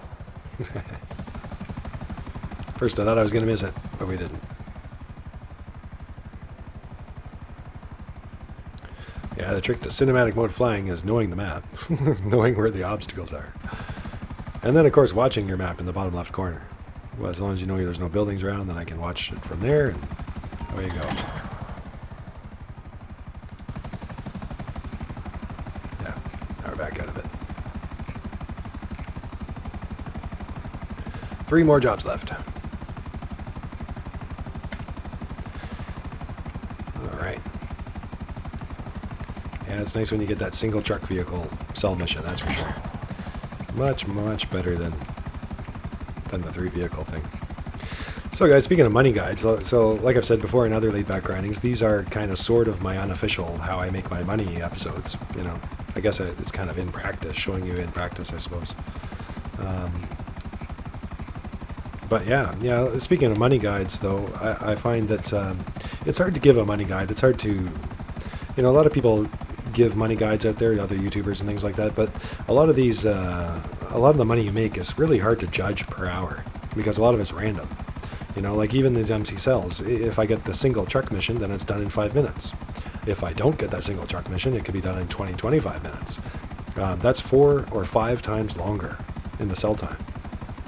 So that's quite a difference, you know, and it's hard to tell people what you make per hour in an MC when the cell missions can be randomized. And a lot of other things can be randomized too. You could get a lot of easy CEO crate missions. You could get a lot of the harder and 1 crate at a time crate missions, you know, and go slower. So it's really hard to say what is best per hour, you know. You need like big measurements from 10 equal players over a year or something. Now you can always ballpark it like other people do, but it's never quite an accurate guide, if you ask me. All the ones I've seen, anyway.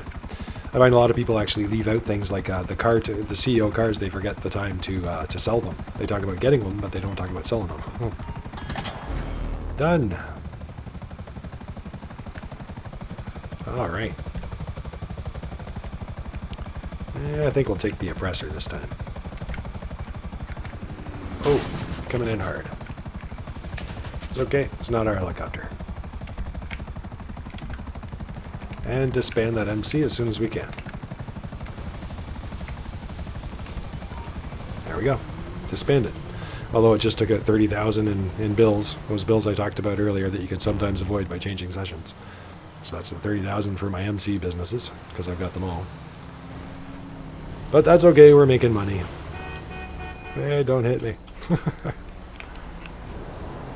Alright, away we go.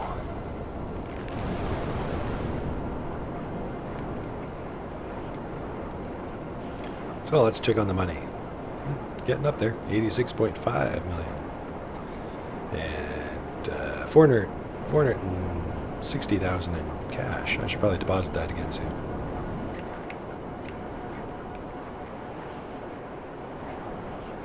Alright, so we have 1 MC business left to sell. The weed farm. Yep.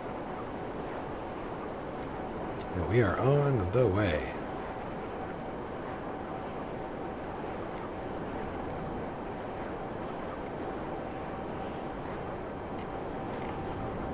Now I could also sell that car too. And like I said, usually you wouldn't have things backed up like I do.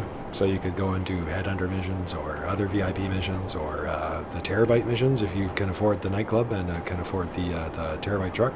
Those those client jobs are really great missions. 30 grand each time, and a bunch of them are done very fast once you get good at them.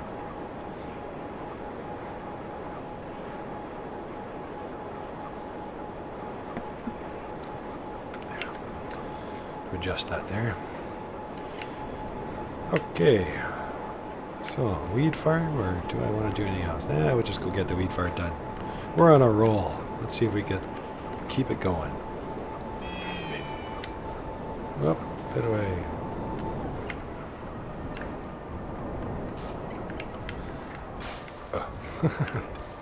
I was going to swoop right through the alley, but I was not confident in my ability to center it that time.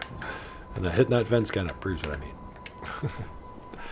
Yeah, didn't want to hit the wall today.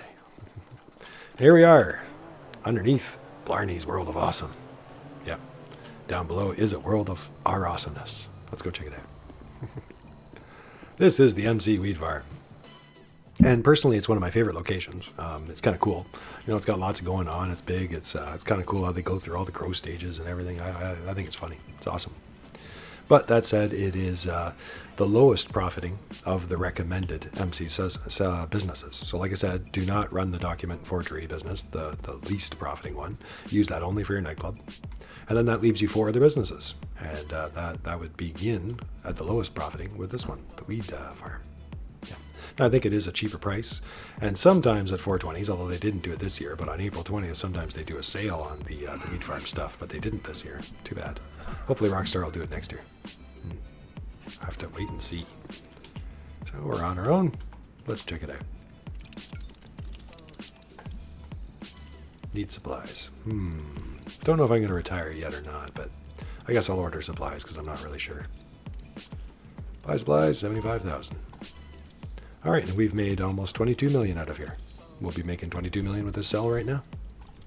Sell 252,000.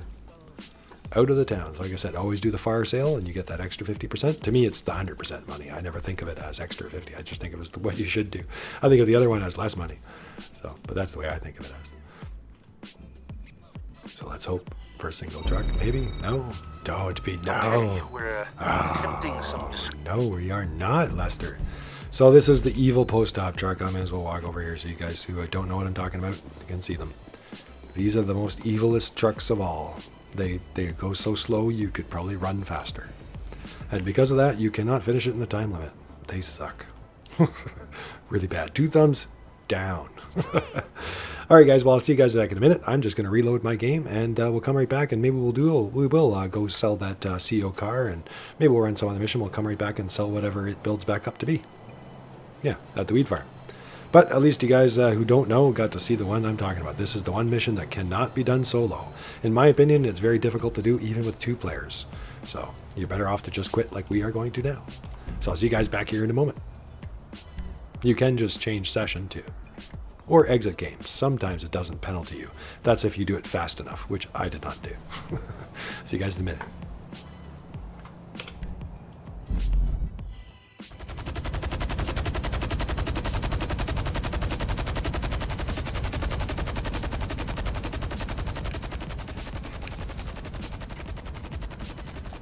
Right there. Perfect. All right, welcome back, everybody.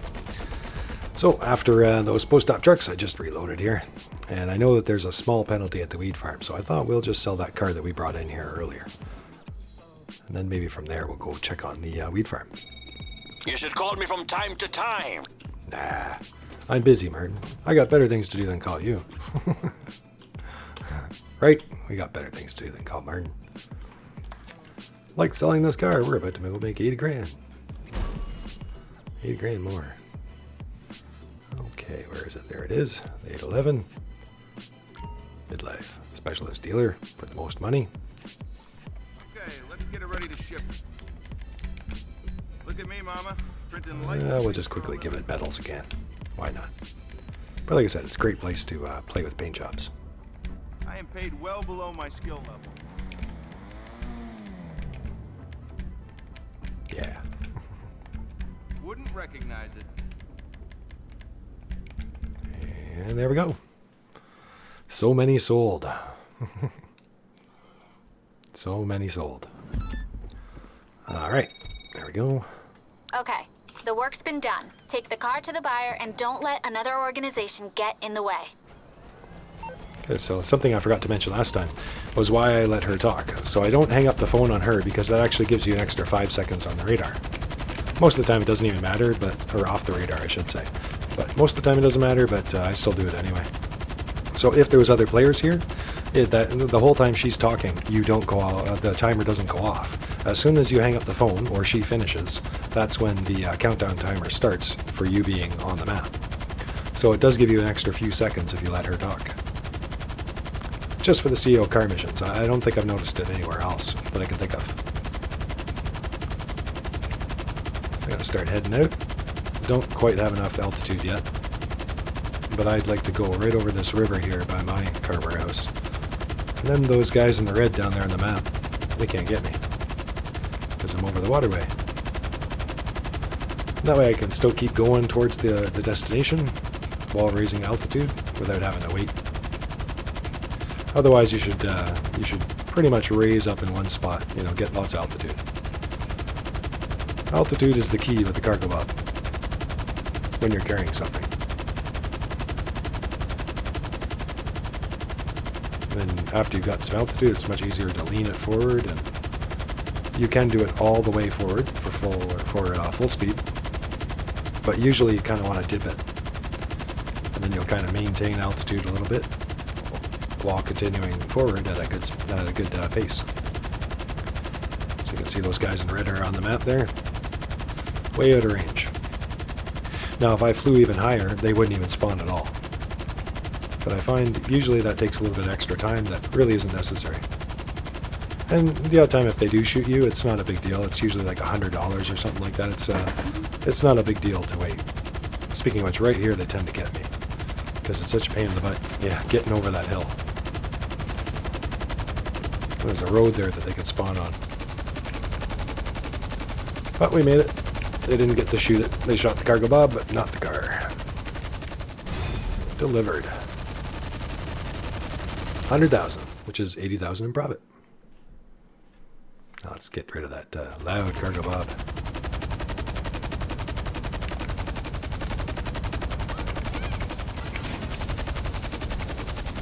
Alright. Use the vehicle menu, because I've already got my Mark II out earlier. Well done out there. The money's in the bank. Thanks, Benny. Alright. She's already counted it. We're good. Alright. Making a monies. Where's my Mark II? There it is. Alright. The money oppressor. When it's in the right hands, I suppose.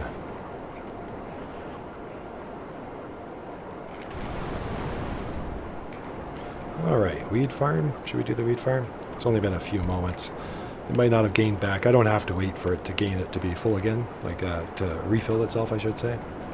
But, give it a few moments to give it a little bit in there. Maybe we'll run a quick headhunter. Although, really, I could load up the Terrorbyte and launch that diamond robbery mission all over again. Which is a great mission to run. Oh, that guy's right here, so we'll just grab him on our way by.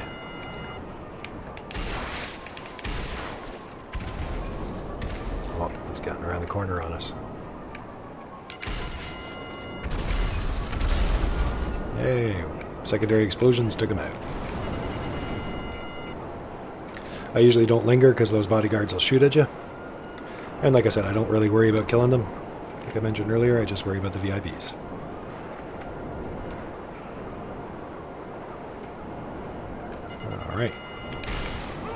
Alright. I know exactly where these guys are. I've played this mission a few times. But it's a great way of grinding 20,000 in just a couple minutes.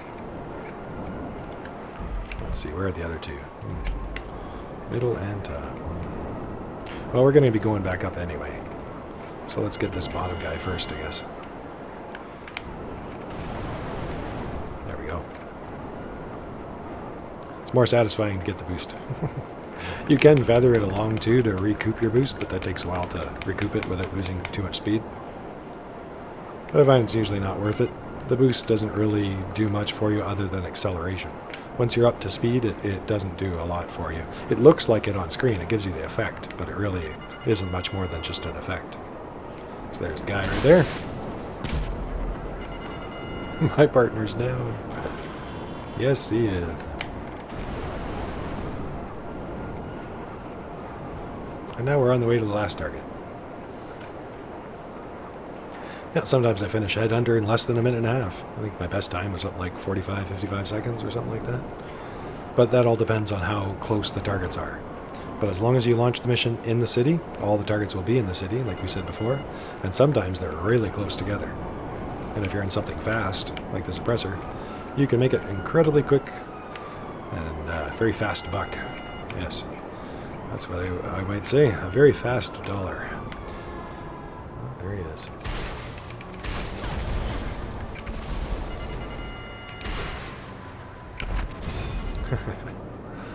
Done.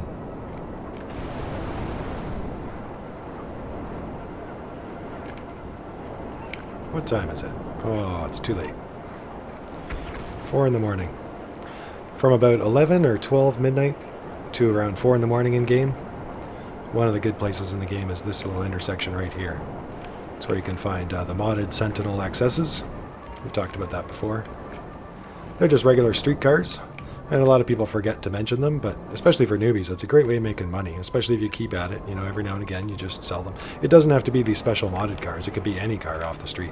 But I think we're too late. Usually around 4 in the morning, they stop. It's supposed to be 4:30, but 4 in the morning, I find it's kind of hard to get one to show up. But anyway, the car will spawn right along here. And then you can sell it. Yeah, maybe I'll show you which ones I mean. For those of you who don't already know, but I'm sure a lot of you guys already know which cars I'm talking about. Yeah, the Sentinel XSs, which are one of the better ones to sell. There is better ones, but they're out in the map. They're farther away. This one in the city I find is easy to get to because a lot of people are always passing by it all the time. You know, just the nature of the cities, I guess. Yeah, so here's a couple of them that I stored here earlier on a different day. I could just grab any car and sell it, but might as well sell this one. I store them when I see them every now and again, and if I've already sold a car. I retire out of my company. Don't need to be the CEO at the moment. So this car was just stolen right off the street, right off this... Oh, let me back up. Right from this intersection right here. For those that don't know. They literally spawn right here, where I am right now. Yeah. Right there. And they go down the street. Yeah, they usually drive along slow. You can usually tell them because tell from afar because they drive slower than the others, and the headlights are just slightly different than all the other cars. So you can kind of make them out.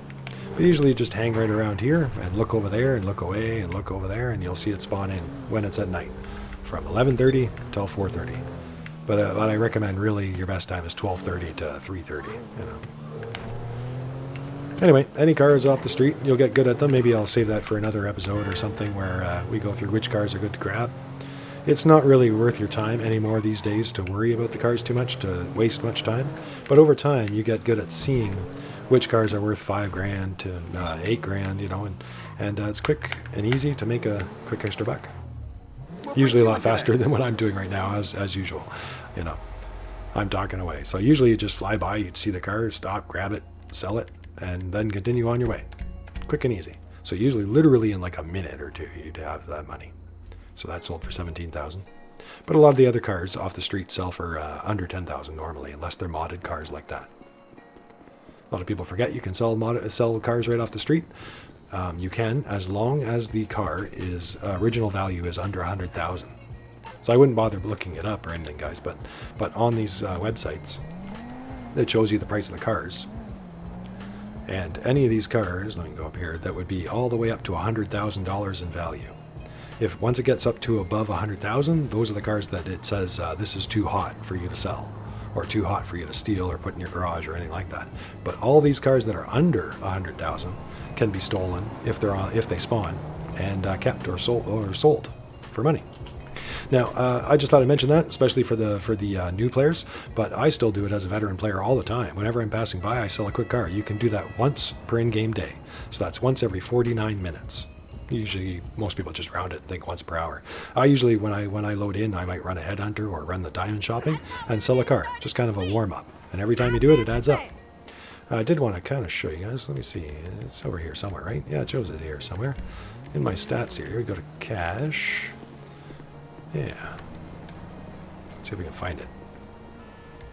Earned from selling vehicles, right there. Earned from selling vehicles. And I've almost made 20 million on the way to it. 19,207,000. See how much money that is? Now, just so you guys know, just for your own stats, that counts any vehicles you sell yourself, though. So if you had a vehicle that you liked, your favorite vehicle, later on you sold it, that would count in this money too.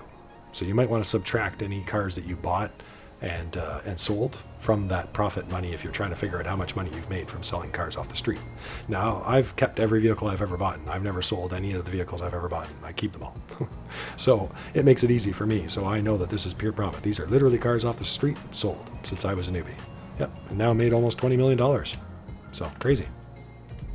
Crazy. So it definitely adds up to anybody who thinks, well, that's not worth it. Oh, it is. It's just one of those things you got to do all the time. I'd suggest doing it, when you log in, you as a warm-up, or run a mission and sell a car. And, maybe if you've been on for a little while, before you log off, grab a car, sell it. Yeah, you'd be surprised how fast it how fast it adds up. And that's where I get a lot of the cash from too, because it usually pays you in cash. What's up? Hi. What's up?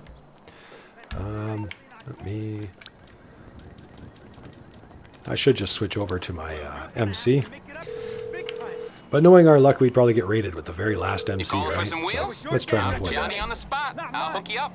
Thanks, Johnny. It's coming at you. All right, so we're going to head over to the weed farm and get that last one done, guys. Hopefully, we don't get a post-op truck.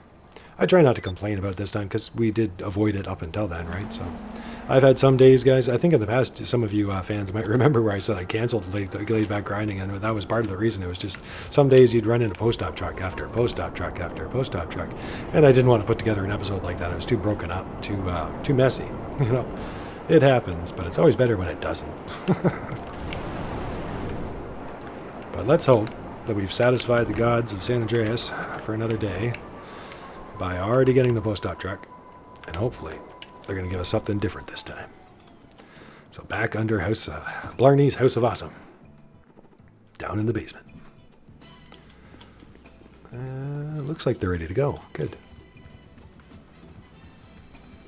A little bit of coffee, and we're still on our own. That's good. Log in. My supplies arrived already from earlier. And let's sell it. You doing this, huh? The product's in the back of the truck and ready to move. Perfect. Get it to the buyer, and you're done. Yay, our patience paid off, everybody. Woo! Look, it's the single truck again. It's the single truck, yay. And we don't even have to carry the stone to the passenger, which I don't mind that mission, but it's harder because it's basically like driving drunk, driving intoxicated, and it can be a pain. You get used to it. It's not a hard mission, but it's not easy either. I don't know. Once you get to knowing where you're going, it's easier. But it's not as nice as the single truck mission, if you ask me. This one's nice and fast. Better get my AP pistol out. And just like before, we're going to get these the dirt bikers show up. 2 bikers on each bike, 2 bikes at a time, 4 waves. Oh, and they're back there. See ya. Yeah, since they updated the GPS months ago, it gives me different routes and stuff these days. Sometimes it's good, actually. Oh, they're catching up. Off-road. Coming through. Look out. Look out. Okay, I think we got a clearance. Yeah, no traffic in front. Give them a couple shots. Still too far away. Here they come.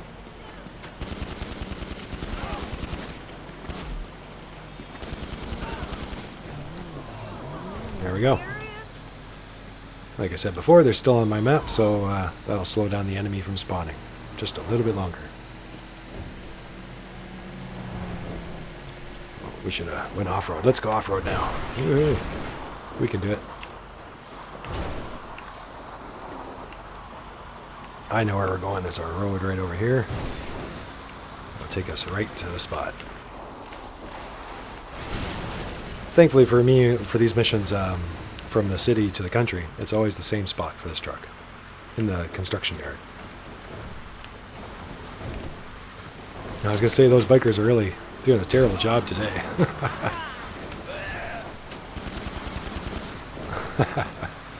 No chance at all.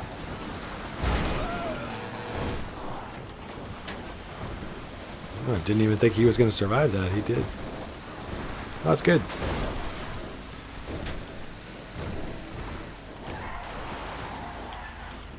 Oh, I was going to get his protection. Sorry, dude. Weed delivery. I was in a hurry. You know how it is. Right? Don't be like the last guy. This is how it's gotta be. Oh. You fucking penis! Hey. Oh, he's getting away. Oh, you guys should look away. I think I just did a... I think I just cock-punched. Cock-puncher.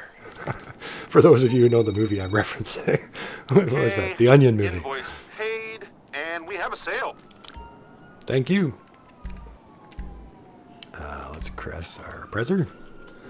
Now let's get out of here.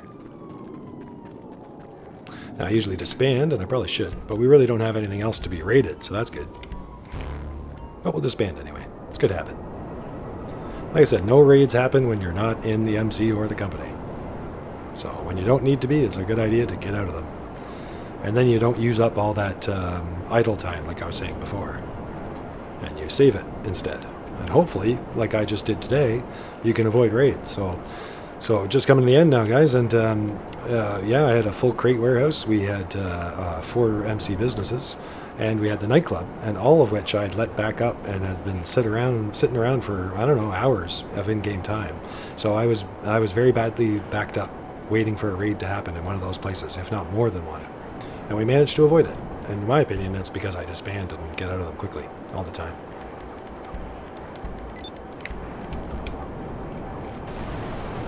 Alright. Put in the fins. Full throttle. Well, guys, I think we're going to head back to the nightclub, I guess. And we'll have a drink and say goodbye. Yeah, I'd like to do more. And there's obviously more, as you guys know. Do another headbender, do this, do that, do more of the Terrorbyte missions. But it's been a long episode, so we should probably finish it up for now. And I am going to get the Grotti X80 too. So we'll talk about that in a second here. Let's take it inside. I could just leave it out there. I don't want to go down to the 5th floor, which is where it parks. I'm just going to go right into the nightclub. All right. Made some good money today. Woohoo. Thanks for all the help, everybody. Where are we at? Well, let's deposit our cash. We'll let it build up again. There's always more cash coming in. Money and services. Maze bank, deposit, and then we can add it all up in one big total. The way I like to see it sometimes. There we go. 87.2 million, almost 87.3. All right. And that's going to keep on fluctuating because we just bought stuff and we're going to buy stuff again. Yes, yes, yes. We're going to buy the Grotti X80. So just so you guys know, because I might not be able to get that out tonight because I got to get these 2 parts together. But I'll get it out as soon as I can. It might be late night tonight. It might be tomorrow morning. But any of you guys who want to keep along or want to enjoy that sale, because today is the last day of that sale, you can always buy that car and check it out, and we'll check out my episode and see what I do. Or if you want to wait for it, you can always buy it, keep it in your garage, and then check out my episode, and then you'll know what to do with yours afterwards. I know some people that do that too, so you can definitely do that. And then that way you get the sale, if you got the money to afford it. I think it's 40% off right now. The Grotti X80, which is basically a F80 concept, Ferrari F80 concept car, which is pretty cool. Should spot it by its sale. Maybe. There it is, Grotti X80 Proto, part of Finance and Felony. Very cool. And I do have a Grotti collection, so it might fit right in just fine. Oh, yeah. Hey, it's free drinks right now, too, for the last day. So, we should definitely go all the way in. And I should change my DJs, too, before I log out. Or maybe when I log back in. Like I said, I usually have my spawn point. I change my spawn point all the time, but generally speaking, my default spawn point is here at the nightclub, because I like it. And because it makes it easier just to change those DJs every time I log in. And then it doesn't feel like a job. You just log in, do that, and then it's done. Your popularity bar stays full. All right. Hey, how's it going tonight? Place is packed again. Oh, we're going to go right to Champagne. It's free, right? Yeah, we'll go right to Champagne. Get what you pay for. Mm-hmm. Boom. It's only our second time. First time costs a lot of money. All right. This is to you guys. Thanks for being here, everybody. Let her rip. All right. Which way do we go? Ooh, I got to do it on the keyboard. Let's try it on here. Yeah. Chicken. Switch over my keyboard here for a second. Woo! Woo! Woo! Yeah! That's for you, everybody. Thanks for being here, everybody. Don't forget to like and subscribe. It's free. Really helps out. All right. Good stuff. Yeah. Handled that like a beast. He's got the swagger when he gives the bottle back and everything. All right. Well, what do you think? Test our luck one more time for the Keyflom shirt. Get you something? Yeah, the last drink of the episode. Last drink of the night. Macbeth. Yep, why bother with anything else? That's right. Last drink of every evening. Despite my guy's attempts to try two, he has not been able to successfully do that. Serve it up. That's you. All right. Thanks for being here, everybody. See you again next time soon for our X80 Proto. Yeah. Hit the spot. Think you've had enough. Ah, what do you know? You don't know what you're talking about. Here. Oh. See you soon, boss. I can't get around the bar that fast, and she knows it. The other bar I can get around faster downstairs. Oh, no Keyflom shirt. The same seat again. I think I'd have a pillow there by now. Get somebody to clean this up too. Jeez, what's going on here? Yeah, those introduction missions, we should have picked up some cleaning staff too. Oh, figures I can't tip them. How's it going? It's good. Actually, we made big money, but none for you today. None for you. Normally I'd keep the cash on so I can tip him. Apparently when you tip him a whole bunch, I can't remember what the number is, 375, 362 or something like that, he'll eventually give you some Keyflom robes. So just so you guys know, I kind of like doing these things naturally, so I usually tip him every time I'm around. I don't know what I'm at right now, but I've given him a lot of money, that's for sure. All right, everybody. Well, thanks for watching our latest Laid Back Grinding episode. So, yeah, and there's also a playlist of all of our Laid Back Grinding episodes, too, on the channel if you guys want to check it out. And we'll see you again next time for our car and for many more, too. Yeah, and hopefully I can keep it going, and we'll get into some other things like the Red Dead and some other things, too. Take care, everybody. See you again soon. Should we go change the DJs? They'll be okay. Shagwire away.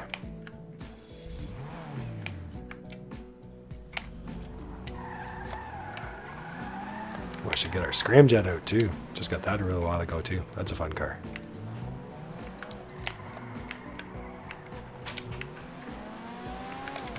Take care, everybody. See you again soon.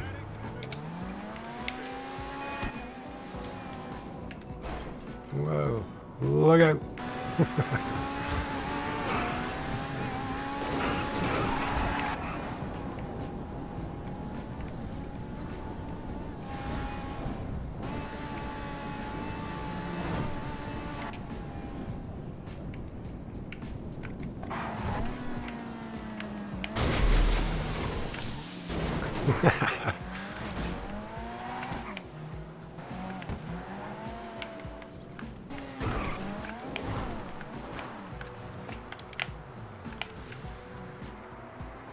Uh-oh.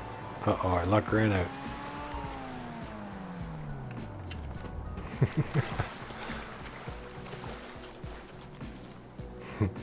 That was fun.